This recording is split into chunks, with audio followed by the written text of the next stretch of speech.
local and international na naging influential sa buhay mo? Or you look up from? Yeah. Influential.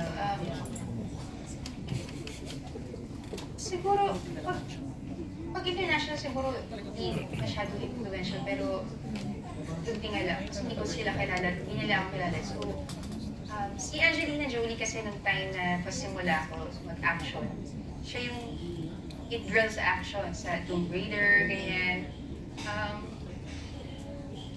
Sa kanya ko parang parang sa kanya, alam kong hilig ako mag-action, pero sa kanya ko nasabi na, ay gusto ko gumawa ng projects like that.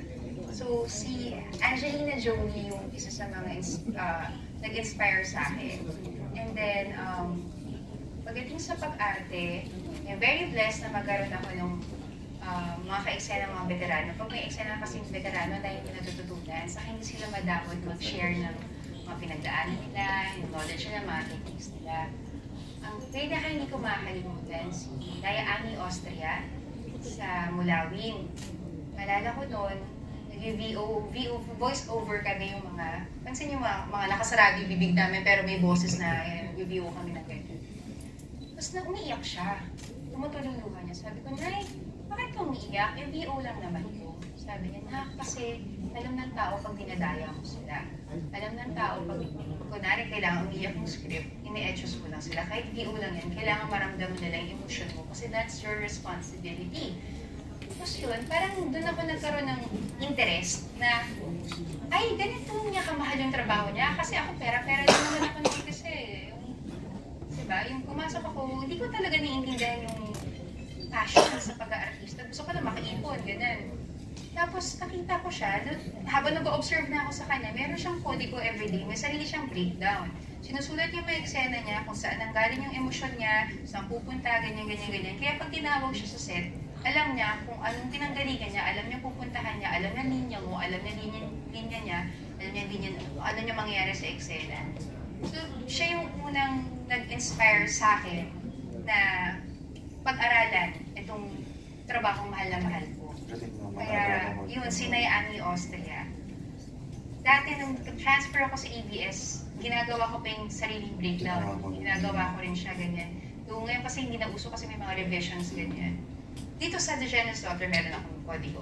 Pero sa, sa mga iba, dahil on the set na binibigay, hindi na ako nakakagawa nun. So may ibang techniques na ako ginagawa. Pero doon nagsimula yung passion ko. Kasi dati, di ba, parang bata ka gusto mo lang makaipon. Hindi mo naman, parang isa ka lang swerteng bata na nabigyan ng chance na hindi ka tatagal dyan, so mag-ipon ka. Ganun yung pakiramdam ko noon. Kaya, hindi ko akalain na nandito ako sa harap niya ngayon.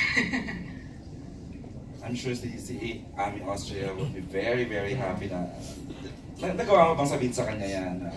Or ngayon mo lang na-reveal sa amin? Sinasabi ko siguro dati sa banggit-banggit siguro sa mga interview, but siguro wala akong ganun enough time na or opportunity para i-detail siguro yung ganun. Nice, nice. Thank you for listening. Last question. Okay. Jakes. I know of course the role is also kind of physical. So may mga pinag-aralan ka bang bago like forms of martial arts or dinagdag na exercises to your for the role? Yes, may mga inaral ako. Meron akong sa martial arts meron akong 3 inaral ulit. Meron akong mga bago na inaral. Yung time kasi hindi pa namin alam kung anong fighting style kailangan ko. So, nag-experiment kami from Krav Maga. Kinuha rin akong Muay Thai fighters, nag-train sa akin. Saka meron akong knife fighting. Nag-aral ako. Before kasi ayoko ng weapons. So, ngayon,